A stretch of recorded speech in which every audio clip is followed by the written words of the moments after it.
La mujer miró el plato como si contuviera algo vivo y peligroso. Arrugó la nariz. Dijo algo rápido en inglés, con un tono que Tomás no necesitaba traducir. Disgusto. Rechazo. Luego empujó el plato de vuelta sobre el mostrador y se fue sin pagar. Tomás tenía 56 años y llevaba 3 meses en Millfield, un pueblo de Kansas donde el maíz crecía más alto que las casas, y la gente hablaba despacio, como si las palabras costaran dinero. Había abierto un puesto de comida en la esquina de Main Street y Highway 50. Era pequeño, un contenedor modificado con una ventana de servicio, una parrilla, un refrigerador y una mesa de trabajo donde preparaba todo a mano. Vendía lo que sabía hacer: tacos de barbacoa, tamales de rajas con queso, pozole rojo los fines de semana, sopes con frijoles y crema, comida de Oaxaca, donde había nacido, donde había aprendido a cocinar mirando a su abuela, donde cada plato contaba una historia que ahora nadie quería escuchar. Era el 10º cliente que rechazaba su comida esa semana. Tomás limpió el plato sin decir nada. Tiró la barbacoa a la basura, carne que había marinado durante 12 horas, que había cocido lentamente hasta que se deshacía sola, y se quedó mirando el vapor que subía del bote de basura como alma en pena. Afuera, 2 adolescentes pasaron en bicicleta. Uno señaló el letrero del puesto: La Mixteca, comida auténtica. El otro dijo algo y ambos se rieron. Tomás no entendió las palabras, pero el tono era universal: burla, desprecio. Esa noche, en el pequeño cuarto que rentaba arriba de una lavandería, Tomás contó el dinero del día: $22. Había gastado 40 en ingredientes. Estaba perdiendo plata cada día que abría el puesto. Se sentó en el borde de la cama y miró el teléfono. Pensó en llamar a Lucía, su esposa, que seguía en Oaxaca esperando que él ganara suficiente para traerla, pero no levantó el teléfono. No sabía qué decirle. No sabía cómo explicar que la comida que ella le había enseñado a cocinar, que había alimentado a sus hijos, que era parte de su identidad misma, aquí era tratada como basura. Tomás había llegado a Kansas por accidente, no por elección. El plan original era California. Todos iban a California. Había trabajo en los campos, comunidades mexicanas establecidas, restaurantes donde el español se escuchaba más que el inglés. Pero el coyote que lo cruzó tenía otros planes. Lo dejó en un pueblo de Texas con instrucciones vagas sobre un autobús que nunca llegó. Tomás esperó 2 días en una estación abandonada antes de aceptar que lo habían estafado. Con el poco dinero que le quedaba, compró un boleto en la dirección que el vendedor le sugirió cuando señaló vagamente hacia el norte. Terminó en Millfield porque era donde el autobús hacía una parada de 30 minutos, y él necesitaba bajar a estirar las piernas. Mientras esperaba en la estación, vio un letrero en la ventana de una tienda: Se busca ayuda. Entró. El dueño, un hombre grande con manos de granjero y ojos desconfiados, lo miró de arriba abajo. «¿You speak English?» Tomás sacudió la cabeza. El hombre suspiró, hizo un gesto hacia la parte de atrás de la tienda. Le dio una escoba. Tomás barrió. El hombre le pagó $20 en efectivo y le dijo que volviera mañana. Así comenzó. Un día se convirtió en una semana en un mes. El trabajo era simple: limpiar, cargar cajas, organizar estantes. El dueño, que se llamaba Frank, le pagaba en efectivo y nunca hacía preguntas. Tomás dormía en un cuarto que Frank le rentaba arriba de la tienda, un espacio con un colchón en el piso y una ventana que no cerraba bien. No era California, no era el plan, pero era algo. Durante los primeros meses, Tomás guardaba cada centavo. Comía poco: pan, frijoles de lata, lo más barato que encontraba. Llamaba a Lucía cada domingo desde un teléfono público. Le contaba que todo iba bien, que pronto tendría suficiente para traerla. Ella le creía porque quería creerle. O tal vez porque ella también estaba mintiendo cuando decía que todo estaba bien en Oaxaca, que los niños no preguntaban cuándo volvería papá, que la casa no se estaba cayendo a pedazos sin dinero para repararla. Mentiras amables, las únicas que podían permitirse. La idea del puesto de comida llegó por desesperación, no por ambición. Frank murió de un infarto en marzo. Su hijo, que vivía en Wichita y nunca había mostrado interés en la tienda, llegó para venderla. Le dijo a Tomás que tenía 2 semanas para encontrar otro lugar. Tomás buscó trabajo, tocó puertas, dejó su nombre en lugares que nunca lo llamaron. El problema era obvio, no hablaba inglés, no tenía papeles, y a los 56 años, nadie lo veía como una inversión que valiera la pena. Una noche, mientras comía frijoles directamente de la lata en su cuarto casi vacío, pensó en su abuela, en cómo ella había levantado a 6 hijos sola después de que su esposo murió, vendiendo comida en el mercado de Oaxaca. Tomás la recordaba de pie junto a su comal, haciendo tlayudas desde antes del amanecer hasta después del anochecer, con manos que nunca descansaban. La comida siempre tiene valor, le decía. Mientras la gente tenga hambre, quien sepa cocinar nunca morirá de hambre. Tomás contó su dinero. Tenía $700 ahorrados. No era suficiente para traer a Lucía. Apenas era suficiente para sobrevivir otro mes sin trabajo. Pero tal vez era suficiente para comenzar algo. Encontró el contenedor en venta en un lote de chatarra a las afueras del pueblo. El dueño quería 300. Tomás ofreció 200. Negociaron en un español quebrado que el dueño había aprendido trabajando en Texas. Acordaron 250. Tomás pasó 2 semanas limpiando el contenedor, instalando una parrilla de gas que compró usada, construyendo estantes con madera que encontró detrás de una ferretería. Lo pintó de amarillo y verde, los colores de la bandera de Oaxaca. Hizo un letrero a mano. La Mixteca, comida auténtica. No tenía permiso, no tenía licencia de negocio, pero había visto cómo funcionaba este país. Las reglas eran para quien podía permitirse seguirlas.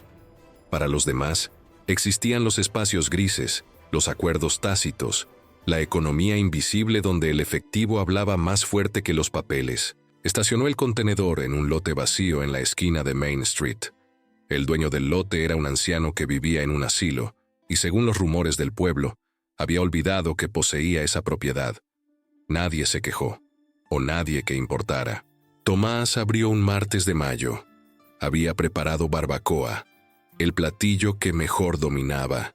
La carne había estado marinándose toda la noche en una mezcla de chiles, especias y vinagre de piña que su abuela le había enseñado. La coció envuelta en hojas de plátano, hasta que el aroma llenó todo el contenedor. Esperó. El sol subió, el calor se intensificó. Pasaron autos, pasaron personas, nadie se detuvo. A las 2 de la tarde, un hombre de construcción finalmente se acercó. Miró el menú escrito a mano en español e inglés. «¿What's barbacoa?», preguntó. Tomás no entendió la pregunta completa, pero reconoció la palabra. Señaló la carne, hizo gestos de comer. «Beef, very good, $5». El hombre arrugó la nariz cuando Tomás destapó la olla. El vapor salió con todo el olor concentrado. Chile, especias, carne cocida lentamente. Era un olor que a Tomás le hacía agua a la boca, que le recordaba domingos en casa de su abuela, que era sinónimo de celebración y familia. Para el hombre de construcción, evidentemente, era otra cosa. «Nah, man, that's too, I don't know, smells weird». Se fue. Tomás lo vio caminar hacia el subway al otro lado de la calle. Las primeras semanas fueron una lección de humillación. Tomás probaba diferentes cosas. Tacos más simples pensando que tal vez la barbacoa era demasiado intensa. Quesadillas que le parecían lo más básico, lo menos amenazante. Incluso intentó hacer burritos, aunque en Oaxaca nadie comía burritos. Eso era comida del norte de México. Pero había visto que en Estados Unidos la gente asociaba comida mexicana con burritos. Nada funcionaba. La gente se acercaba por curiosidad, miraba, preguntaba precios, y luego se iba. Algunos probaban y dejaban el plato a medias con expresiones de disgusto. Otros ni siquiera probaban, el olor era suficiente para disuadirlos. Los comentarios que Tomás escuchaba, incluso sin entender todas las palabras, quemaban. «Too spicy». What's that smell? I don't trust food from, you know, probably not even legal. Ese último lo escuchó claro. Lo dijo una mujer mientras esperaba que su esposo decidiera si ordenar o no. El esposo decidió que no. Tomás fingió no haber entendido, pero la palabra legal era la misma en español. Sabía exactamente qué estaba insinuando. Había días cuando nadie compraba nada. Tomás se quedaba de pie en el calor, viendo pasar el tiempo, viendo pudrirse la comida que había preparado con tanto cuidado. No podía guardarla sin refrigeración adecuada. Al final del día, tiraba todo a la basura. Era como tirar pedazos de sí mismo. Una tarde, mientras vaciaba otra olla de pozole que nadie había querido, una mujer mayor se detuvo en su auto. Bajó la ventana y le gritó algo.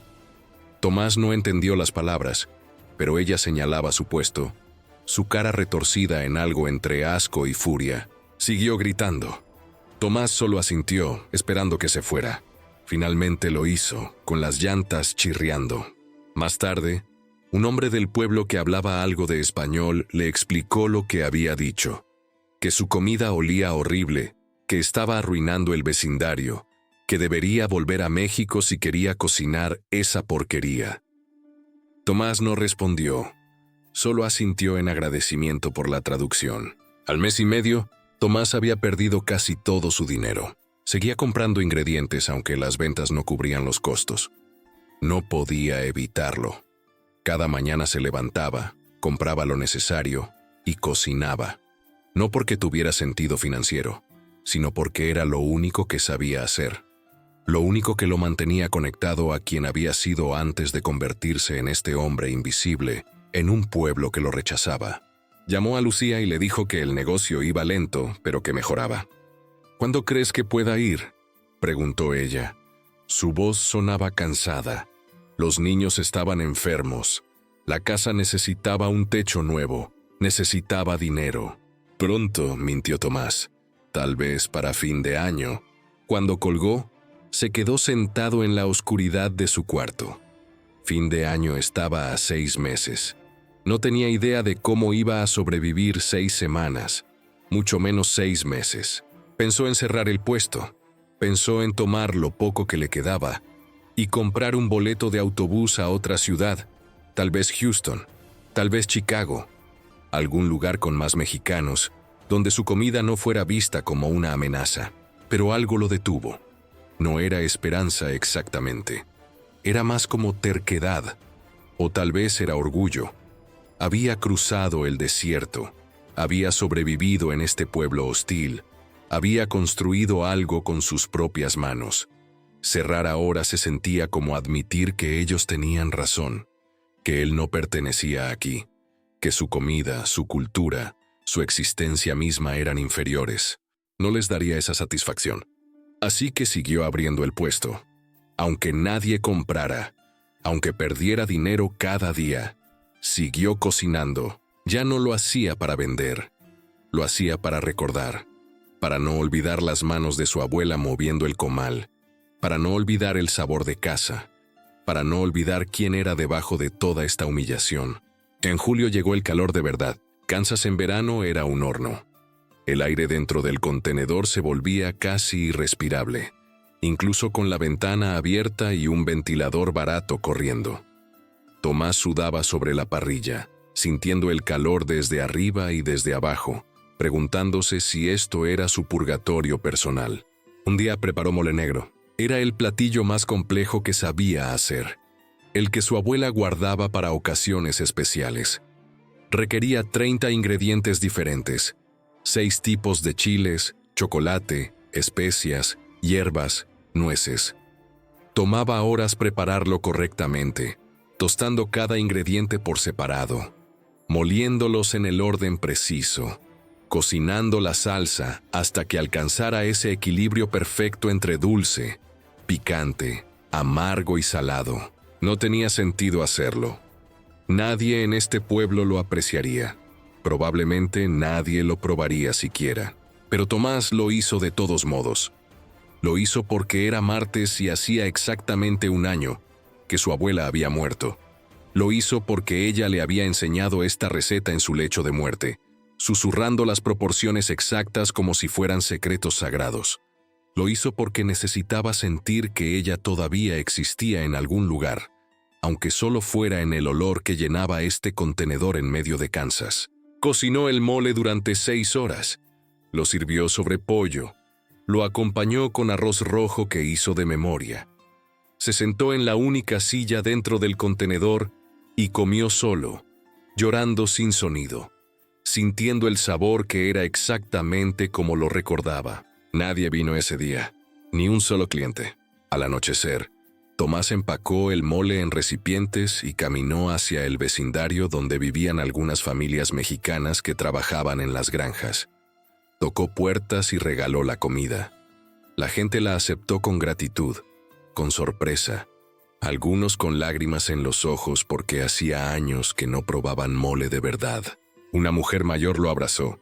«Sabe como lo que hacía mi mamá», dijo. «Gracias». Tomás caminó de regreso a su cuarto sintiéndose extrañamente ligero. Había perdido dinero. Había trabajado todo el día sin ganar nada. Pero algo en él se había asentado. Había recordado por qué cocinaba. No era solo por dinero. Nunca había sido solo por dinero. Agosto trajo tormentas.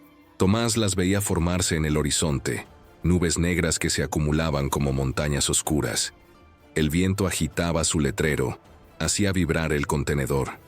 Algunas noches llovía tan fuerte que el agua se metía por debajo de la puerta y tenía que pasar horas limpiando. Las ventas seguían siendo terribles.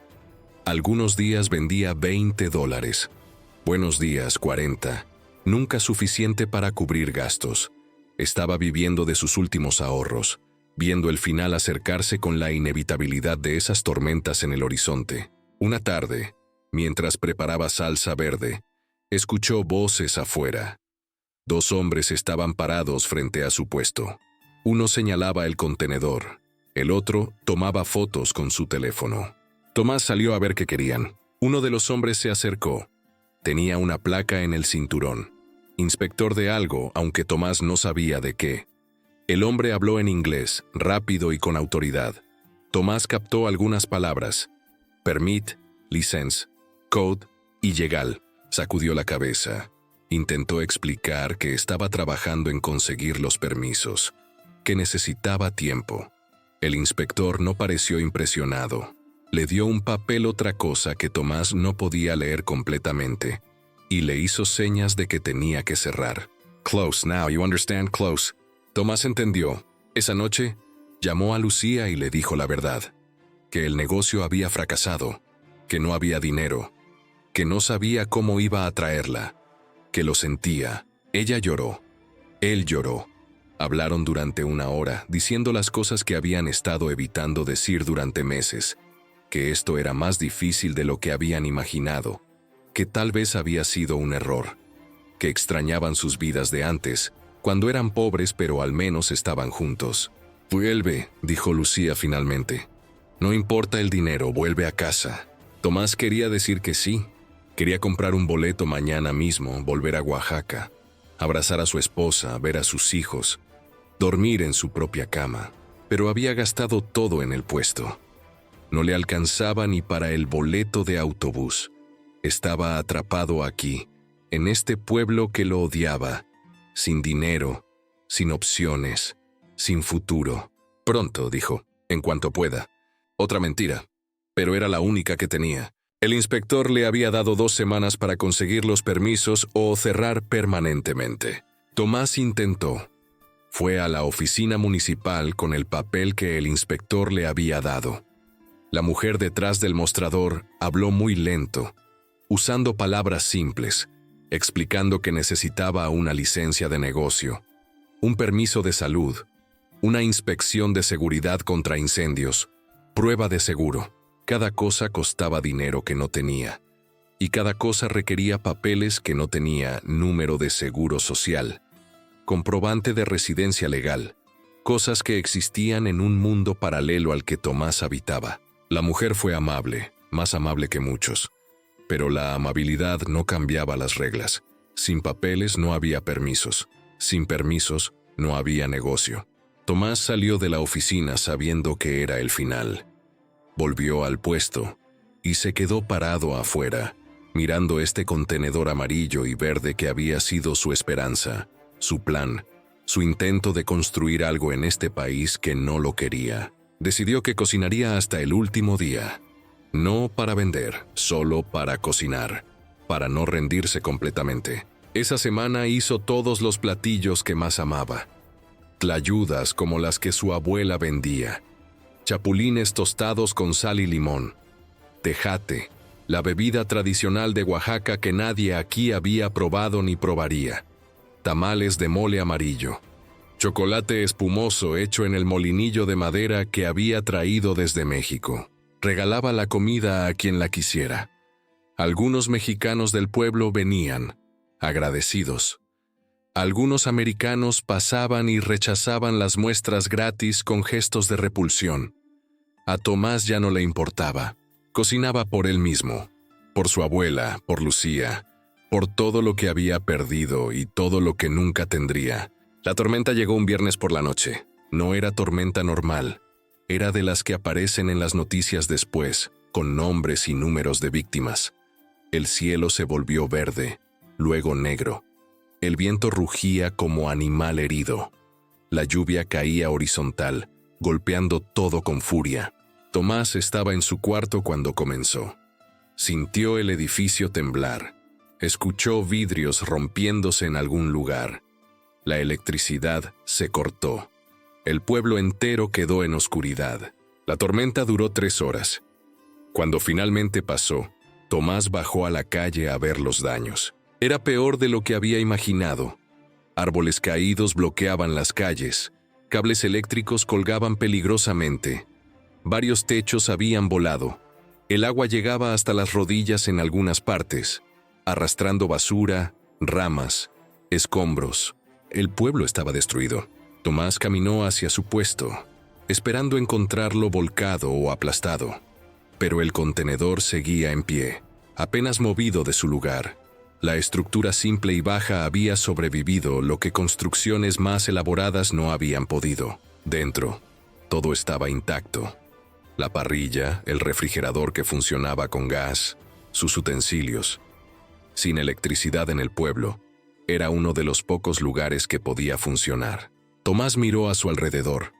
El subway estaba oscuro, sus refrigeradores inútiles sin electricidad. El McDonald's en la carretera tenía un árbol caído sobre el techo. La cafetería local tenía las ventanas rotas.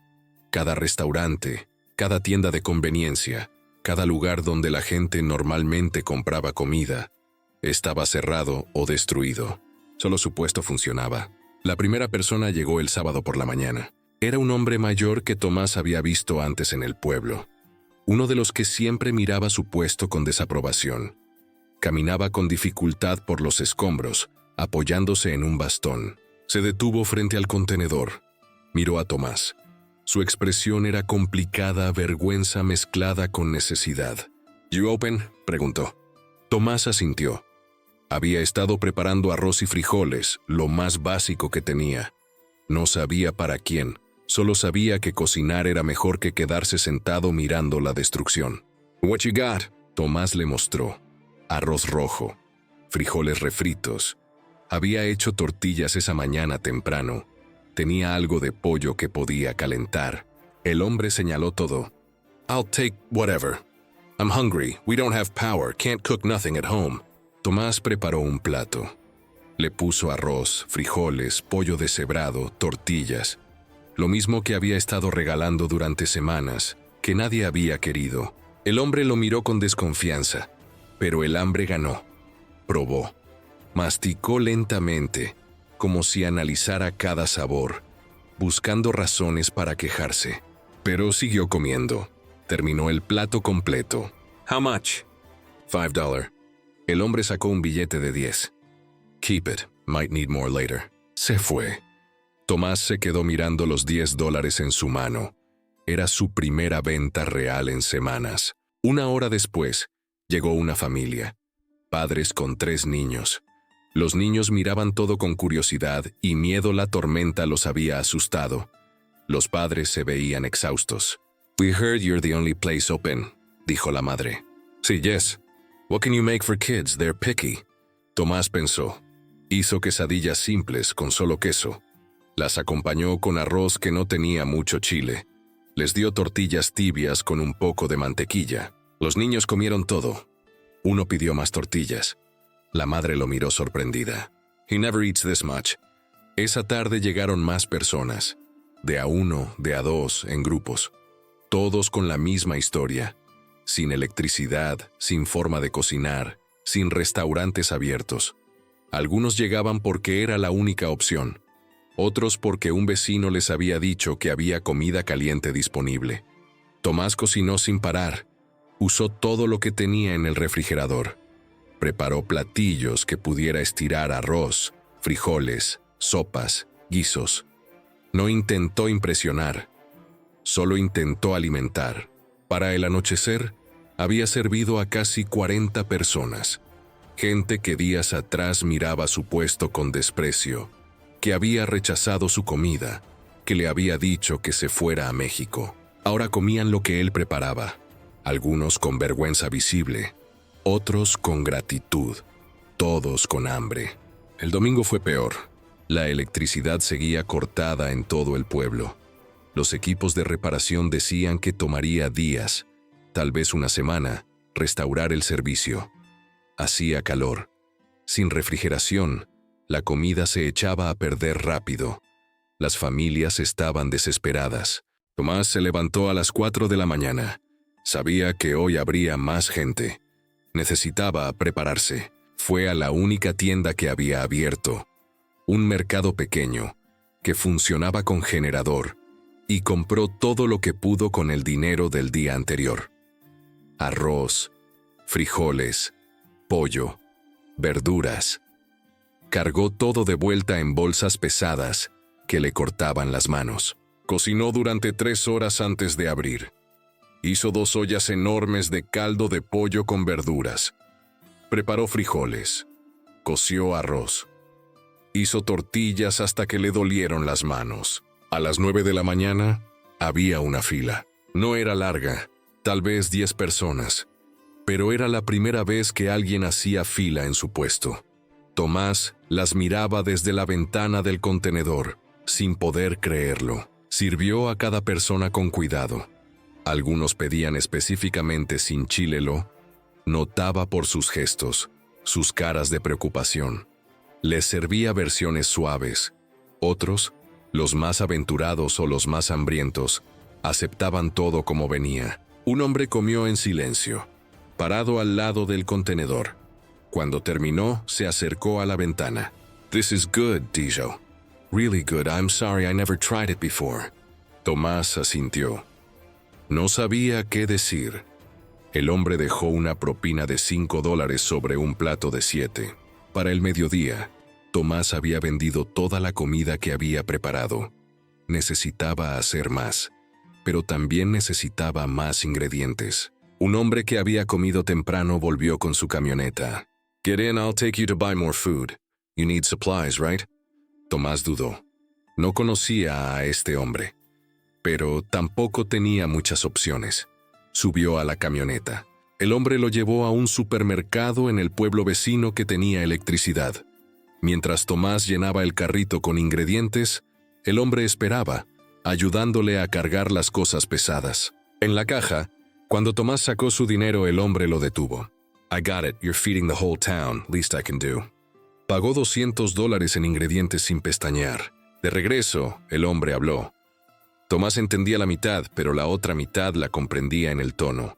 "I was one of them. One of the assholes who said shit about your food. My wife told me I was being ignorant. She was right." Tomás no respondió. Solo miró por la ventana, viendo pasar los campos destruidos por la tormenta. La semana siguiente fue irreal. La electricidad volvió en partes, primero al norte del pueblo, luego al centro. Pero muchos restaurantes seguían cerrados, daños estructurales, equipos rotos, falta de personal. El McDonald's no volvería a abrir hasta el mes siguiente. El Subway había decidido no reconstruir. El puesto de Tomás se convirtió en el centro del pueblo. Llegaba gente a todas horas. familias para el desayuno, trabajadores de construcción para el almuerzo, ancianos para la cena. Tomás cocinaba desde que salía el sol hasta mucho después de que se ocultara. Su español limitado y el inglés limitado de sus clientes creaban conversaciones extrañas, hechas de gestos y palabras sueltas, pero de alguna forma se entendían. El hambre es un idioma universal, y la gratitud también. Una mujer trajo a su hija, una niña de 6 años con el brazo enyesado por la tormenta. She wanted to thank you. You fed us when nobody else could. La niña le dio un dibujo que había hecho. Un contenedor amarillo y verde con un hombre sonriendo en la ventana. Tomás lo pegó adentro del contenedor, junto al letrero que había escrito a mano. Un grupo de adolescentes de los que antes se burlaban de su puesto, ahora llegaban después de la escuela. Al principio solo compraban, pero luego empezaron a quedarse, haciendo preguntas sobre la comida, sobre México, sobre cómo aprendió a cocinar. Uno de ellos, un chico alto con acné y gorra de béisbol, le preguntó si podía enseñarle a hacer tortillas. Tomás le mostró. El chico las hizo terriblemente gruesas y quebradizas, pero se rió de sí mismo y siguió intentando. My girlfriend's Mexican, explicó. Wants me to learn to cook, said your food is the real deal. Tomás sonrió. Era la primera vez que sonreía genuinamente en meses. El inspector volvió. Tomás lo vio llegar en su camioneta oficial, con la misma placa en el cinturón, la misma expresión seria. Su estómago se hundió. Venía a cerrar el puesto. Hoy era el último día del plazo. El inspector se acercó a la ventana. Tomás esperó las palabras que no entendería completamente, pero que significarían el fin. Pero el inspector solo dijo, «Lunch special?» Tomás parpadeó, no entendió. «What's good today?» El inspector señaló la parrilla. Tomás tenía carne asada marinando, tortillas recién hechas, salsa verde que había molido esa mañana.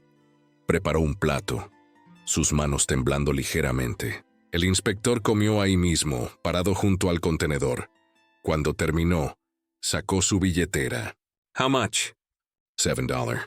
Le dio 10. Luego sacó una carpeta de su camioneta. Adentro había papeles.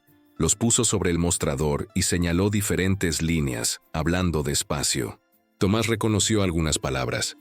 Temporary permit, emergency services, special circumstances. El inspector había procesado un permiso temporal. El puesto podía operar legalmente durante la reconstrucción del pueblo, clasificado como servicio de emergencia. 3 meses, renovable si era necesario. «Thank you», dijo Tomás. Y esta vez supo exactamente qué significaban esas palabras. El inspector asintió. «Storm showed us what matters. You were here. You fed people. That counts for something». Se fue. Tomás se quedó mirando el permiso, el papel oficial con sellos y firmas que decían que su existencia aquí era legal, al menos por ahora. Llamó a Lucía esa noche y le contó todo. La tormenta, la gente, el permiso. Que había esperanza, que tal vez sí podría traerla después de todo. Ella lloró de alegría.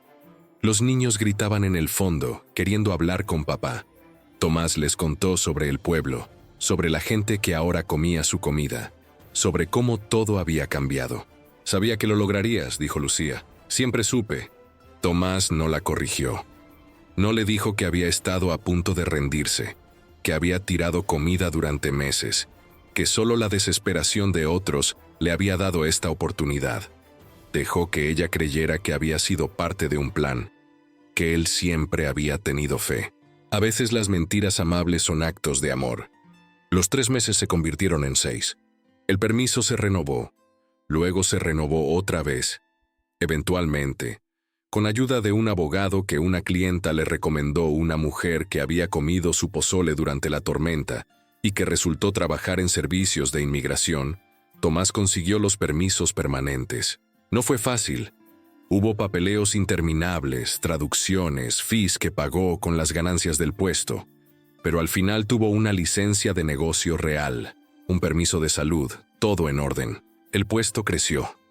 No mucho seguía siendo el mismo contenedor amarillo y verde, pero ahora tenía 2 mesas afuera, sombrillas que un cliente le había regalado, un letrero nuevo que alguien del pueblo le había hecho sin cobrarle. La comida también evolucionó. Tomás aprendió que le gustaba a la gente de aquí. Mantuvo los platillos tradicionales, pozole los viernes, barbacoa los domingos, pero también creó versiones adaptadas. Tacos con menos chile para los que no aguantaban picante. Burritos enormes porque eso era lo que esperaban. Quesadillas con queso americano además de Oaxaca, porque algunos preferían lo familiar. No era traición a su cocina, era conversación. Tomás cocinaba en el idioma que compartía con su nueva comunidad, un híbrido, como todo en este país, ni completamente mexicano ni completamente americano, sino algo intermedio que pertenecía a este lugar específico. Los mexicanos del pueblo seguían viniendo por la comida auténtica. Los americanos venían por las versiones adaptadas. Ambos grupos comían juntos en las mesas afuera, compartiendo espacio, si no siempre lenguaje. Lucía llegó en primavera. Tomás había ahorrado suficiente para su boleto de avión, para procesar sus papeles de visa. La recogió en el aeropuerto de Wichita, manejando un auto usado que había comprado 2 meses atrás. Ella bajó de la terminal cargando una maleta y llorando. Se abrazaron en medio de la zona de llegadas, sin importarles las miradas, sin soltar por largos minutos. En el camino de regreso a Millfield, Tomás le mostró el paisaje tan diferente de Oaxaca, tan plano y abierto que Lucía no podía dejar de mirar el horizonte interminable. «Es extraño», dijo, «pero también hay algo bonito». Le mostró el pueblo, pequeño y reconstruido después de la tormenta. Le mostró el cuarto que ahora rentaba, más grande, con una cocina pequeña, y finalmente le mostró el puesto. Lucía se quedó parada frente al contenedor amarillo y verde, leyendo el letrero, viendo las mesas, oliendo la comida que Tomás había preparado esa mañana. «Es perfecto», dijo. «Es pequeño. Es tuyo. Eso lo hace perfecto». Esa tarde, Lucía cocinó junto a Tomás por primera vez en casi 2 años. Trabajaban en el espacio apretado del contenedor con la sincronización de años de matrimonio. Ella hacía tortillas mientras él preparaba guisados. Ella molía salsa mientras él atendía clientes. La gente notó. Comentaban sobre la mujer nueva, sobre cómo la comida sabía aún mejor ese día. Una clienta regular le dijo a Tomás, «Your wife?» «Yes, mi esposa. She's wonderful. You can tell she cooks with love». Tomás tradujo para Lucía. Ella sonrió, tímida, y siguió trabajando. Esa noche, exhaustos pero contentos, se sentaron en las sillas afuera del puesto cerrado. El pueblo estaba tranquilo. Las estrellas brillaban más claras que en Oaxaca, sin montañas que las bloquearan. «¿Te arrepientes de venir?», preguntó Tomás. Lucía pensó en eso. «Pregúntame en 1 año». «¿Y hoy?» «Hoy estoy contigo, eso es suficiente». El primer año juntos fue de ajustes. Lucía extrañaba a los niños, que se habían quedado en Oaxaca con su hermana. Llamaba todos los días, lloraba algunas noches. Tomás entendía. Él había vivido con esa ausencia durante casi 2 años. Ahora la compartían, pero trabajar juntos les daba propósito. El puesto se convirtió en proyecto de ambos. Lucía agregó platillos que Tomás no sabía hacer: moles más complejos, dulces tradicionales, bebidas de Oaxaca. Tomás manejaba el frente, hablando su inglés quebrado con clientes mientras Lucía cocinaba atrás. Las ventas crecieron. No eran ricos, nunca serían ricos, pero ganaban suficiente. Suficiente para rentar un apartamento de 2 habitaciones. Suficiente para enviar dinero a los niños. Suficiente para ahorrar lentamente hacia el día en que pudieran traerlos. El pueblo los adoptó de forma extraña. No es que el racismo desapareciera.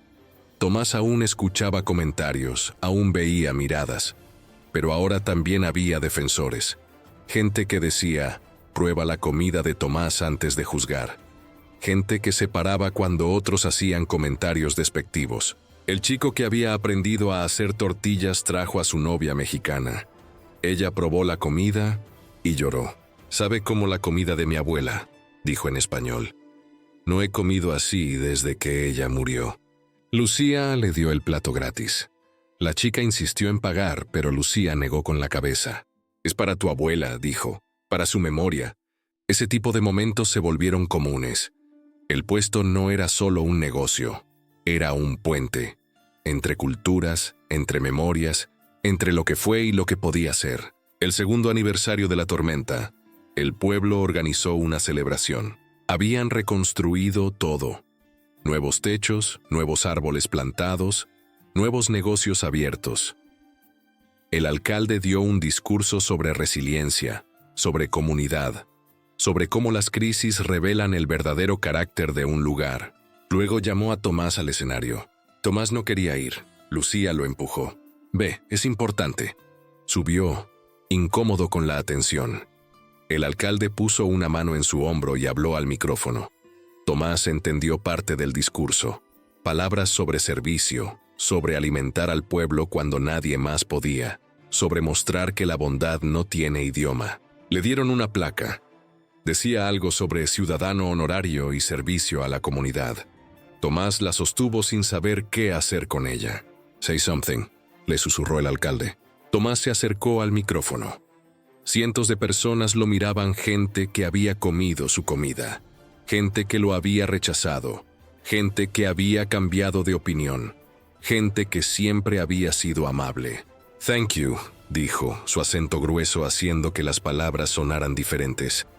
«I just cook, feed people, is what I know». Hizo una pausa buscando palabras en inglés que no tenía. En México, mi abuela say, food is love you can taste. I cook porque I love. Thank you for let me. No era elocuente, pero fue suficiente. La gente aplaudió. Algunos gritaron su nombre. Tomás bajó del escenario con las piernas temblando. Lucía lo abrazó. «Estuviste perfecto». Esa noche guardaron la placa en el contenedor, junto al dibujo de la niña, junto a fotos de clientes, junto a recetas escritas a mano. Recordatorios de que habían construido algo aquí, algo que importaba. Trajeron a los niños 3 años después de que Lucía llegara. Fue proceso largo, visas, papeles, entrevistas, fees. Pero finalmente, un martes de julio, los 3 llegaron al aeropuerto. El mayor tenía 17, el del medio 15, la menor 12. Habían crecido tanto que Tomás casi no los reconoció. Se abrazaron en el aeropuerto. Una familia finalmente completa, después de 5 años separados. Los niños miraban todo con ojos enormes, el aeropuerto, los autos, el paisaje extraño de Kansas. «Es tan diferente», dijo la hija. «Lo sé», respondió Tomás, «pero es casa ahora». Les mostró el pueblo, el apartamento que ahora rentaban de 3 habitaciones, suficiente para todos. Les mostró el puesto, donde trabajarían con ellos durante el verano antes de que empezara la escuela. Los niños se adaptaron de formas diferentes. El mayor luchaba con el inglés, con sentirse fuera de lugar, con extrañar México. El del medio se adaptó rápido, tal vez demasiado rápido, queriendo ser americano, rechazando el español. La menor estaba en el medio, observando, aprendiendo, navegando entre 2 mundos. Ver a sus hijos trabajar en el puesto llenaba a Tomás de emociones contradictorias. Orgullo de que aprendieran el negocio, culpa de que tuvieran que trabajar tan duro, esperanza de que tendrían más oportunidades aquí, miedo de que perdieran quiénes eran. Una tarde el mayor le dijo: «A veces pienso que fue error venir. Extraño casa». Tomás entendió. Él había sentido lo mismo durante años. Todavía lo sentía a veces. Yo también, admitió. Pero mira alrededor, esto también es casa ahora. No reemplaza la otra, solo ahora tenemos 2. ¿Se puede tener 2 casas? No sé, estoy aprendiendo. El puesto se convirtió en institución del pueblo. 5 años después de la tormenta, era difícil recordar un tiempo cuando no existía. Nuevos residentes asumían que siempre había estado ahí. Turistas que pasaban por la carretera se detenían, atraídos por el olor y la autenticidad. Tomás y Lucía contrataron ayuda a 2 jóvenes del pueblo que querían aprender a cocinar, y una mujer mexicana mayor que hacía las mejores tortillas que Tomás había probado fuera de Oaxaca. El menú había crecido. Mantenían los clásicos, pero agregaban especiales que cambiaban con las estaciones. Lucía experimentaba, creaba fusiones, mantenía un pie en la tradición y otro en la innovación. Los niños seguían involucrados aunque ahora estaban en la escuela. El mayor hablaba de estudiar administración de negocios, de ayudar a expandir. El del medio quería ser chef, pero de comida francesa, lo que hacía a Tomás reír. La menor no sabía qué quería, y Tomás le decía que estaba bien, que tenía tiempo. El pueblo había cambiado también. Más familias mexicanas habían llegado, trabajando en las granjas, en construcción, en servicios. El español se escuchaba más en las calles. Había una tienda mexicana ahora, una iglesia con misa en español. No era aceptación completa, nunca lo sería. Todavía había tensión, comentarios, miradas, pero era diferente de aquel primer año cuando Tomás tiraba comida que nadie quería comer. Ahora había espacio para él, espacio que se había ganado con paciencia, con comida hecha con cuidado, con mostrar día tras día que su presencia era regalo, no amenaza. La abuela de Tomás murió sin conocer su éxito. Le había contado por teléfono sobre el puesto, sobre cómo finalmente la gente compraba su comida. Ella estaba orgullosa, pero también confundida de por qué había tardado tanto. La buena comida es buena comida, decía.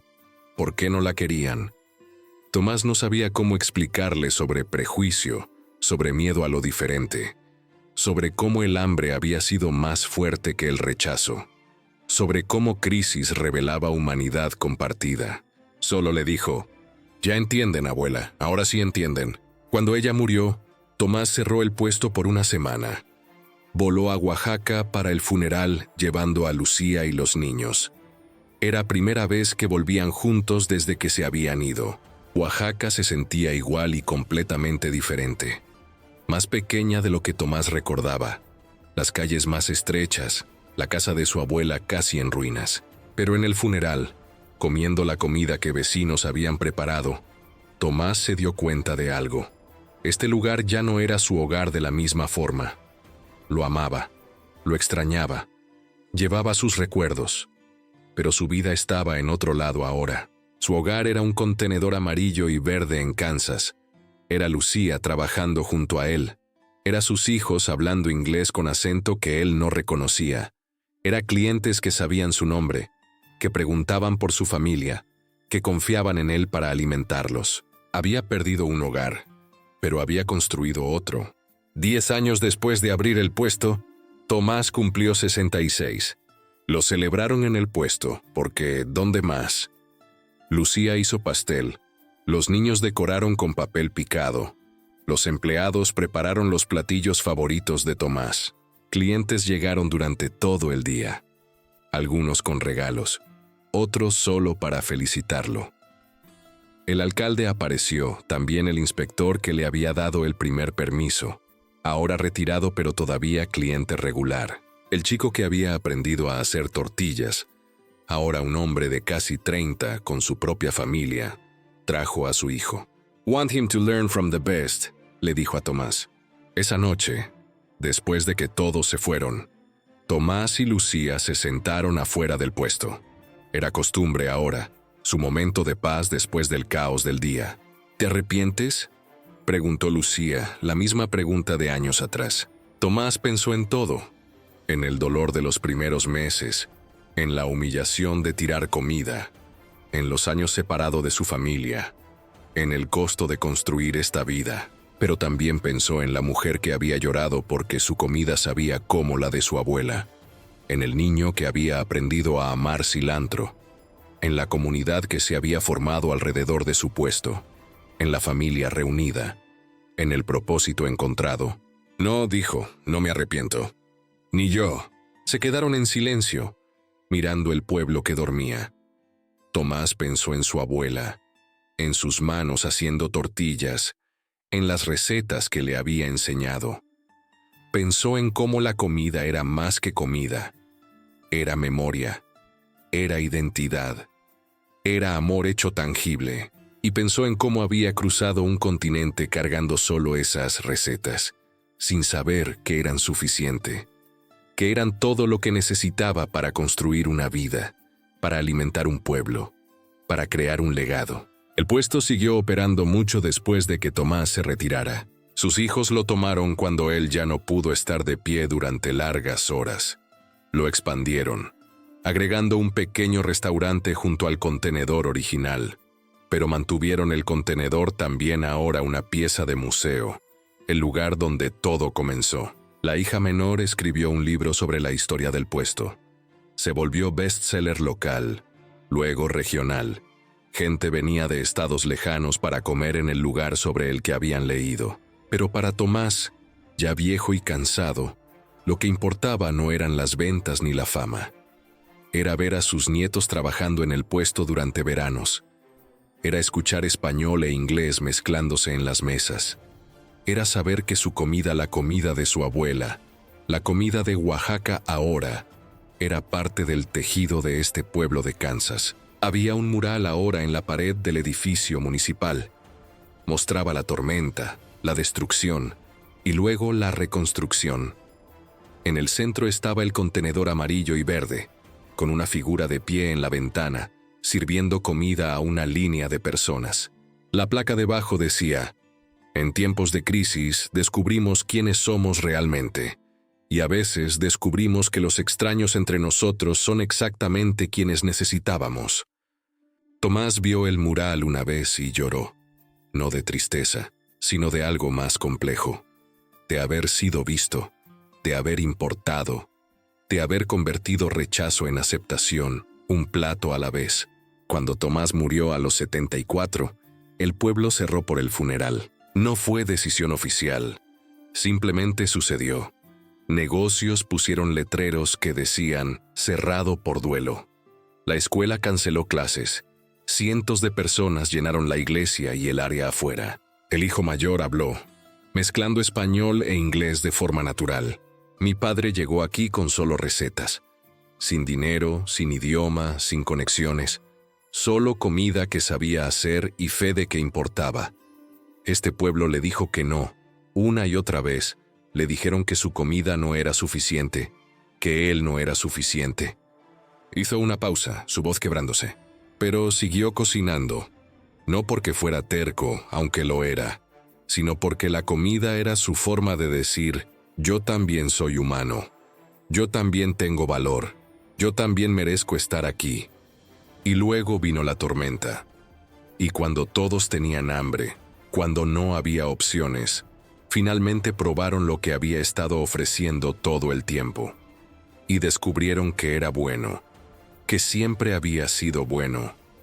Solo necesitaban tener suficiente hambre para probar. Miró a la multitud. Mi padre nos enseñó que el rechazo no define tu valor, que puedes ser ignorado durante años y aún así tu trabajo puede importar, que la paciencia y la persistencia eventualmente ganan, que la comida hecha con amor, compartida sin condiciones, puede cambiar corazones que las palabras no pueden tocar. Enterraron a Tomás en el cementerio local, no en Oaxaca. Fue decisión de Lucía. Su hogar está aquí ahora, dijo, con la gente que alimentó. En la lápida pusieron: Tomás Reyes. Cocinó con amor, alimentó con dignidad, construyó puentes con comida. Y debajo, en letras más pequeñas, La Mixteca, donde los extraños se vuelven familia, un plato a la vez. 20 años después de su muerte, el puesto seguía operando. Ya no era un contenedor. Era restaurante próspero, con 3 ubicaciones en diferentes pueblos. Pero la ubicación original mantenía el contenedor amarillo y verde como entrada, intocado, un recordatorio. Los nietos de Tomás dirigían el negocio ahora. Algunos habían estudiado administración, otros artes culinarias, pero todos habían aprendido las recetas originales. Todos sabían hacer la barbacoa exactamente como su abuelo la hacía. Y un día al año, en el aniversario de la tormenta, regalaban comida. Toda la comida, todo el día, gratis, en memoria del día cuando su abuelo había alimentado al pueblo sin esperar pago, solo porque podía, porque era lo correcto. La fila ese día se extendía por cuadras. Familias que venían año tras año por tradición. Nuevos residentes que querían entender la historia. Turistas que habían escuchado sobre el evento. Y siempre había alguien nuevo. Alguien que probaba por primera vez y preguntaba, ¿por qué regalan esto? Y alguien más explicaba la historia. Del hombre que llegó rechazado y se fue amado. Del puesto que alimentó un pueblo durante crisis. De cómo la comida construyó comunidad donde antes solo había división.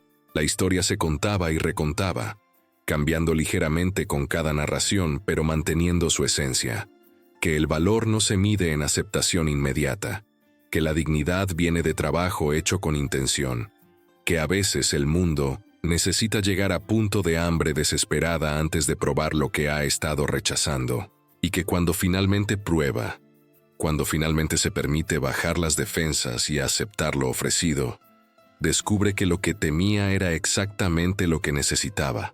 En los archivos del pueblo, guardados en cajas en el sótano de la biblioteca, hay fotos del puesto original, el contenedor oxidado antes de que Tomás lo pintara, el letrero hecho a mano, fotos de los primeros días, cuando nadie compraba, luego fotos de la tormenta, de la destrucción, y finalmente fotos de filas, de gente comiendo, de comunidad formándose alrededor de un contenedor amarillo y verde. Una estudiante de historia encontró las fotos años después.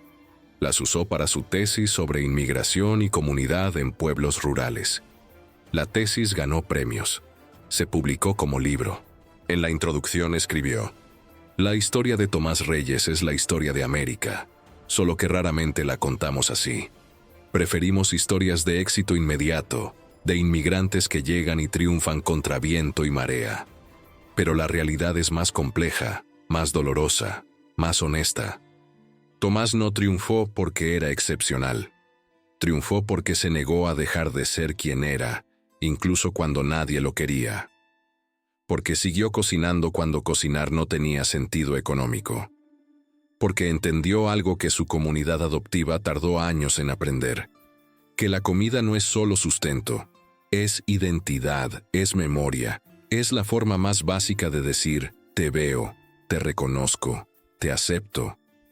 Y cuando Crisis obligó a ese pueblo a aceptar lo que habían estado rechazando, descubrieron que el extraño entre ellos no era amenaza. Era exactamente quien necesitaban. El libro se enseña ahora en universidades. Estudiantes leen sobre Tomás, sobre su puesto, sobre cómo la comida construyó puentes. Algunos hacen peregrinajes a Millfield, Kansas, para comer en el restaurante, para ver el contenedor original, para tocar algo tangible de la historia. Pero la mejor parte de su legado no está en libros ni en museos. Está en las mesas del restaurante cada noche, donde extraños comparten espacio y comida, donde conversaciones comienzan tímidas y terminan con números de teléfono intercambiados, donde prejuicios mueren sobre platos de barbacoa y pozole. Está en cada persona que llega con desconfianza y se va con respeto, en cada niño que prueba cilantro por primera vez y decide que le gusta, en cada familia que hace del restaurante tradición, que trae a sus propios nietos, que cuenta la historia a una generación más. Lucía vivió hasta los 87. Pasó sus últimos años en el apartamento sobre el restaurante, donde podía oler la cocina, donde podía escuchar el bullicio abajo. Sus nietos la visitaban diario. Le traían platos para probar, nuevas recetas para aprobar.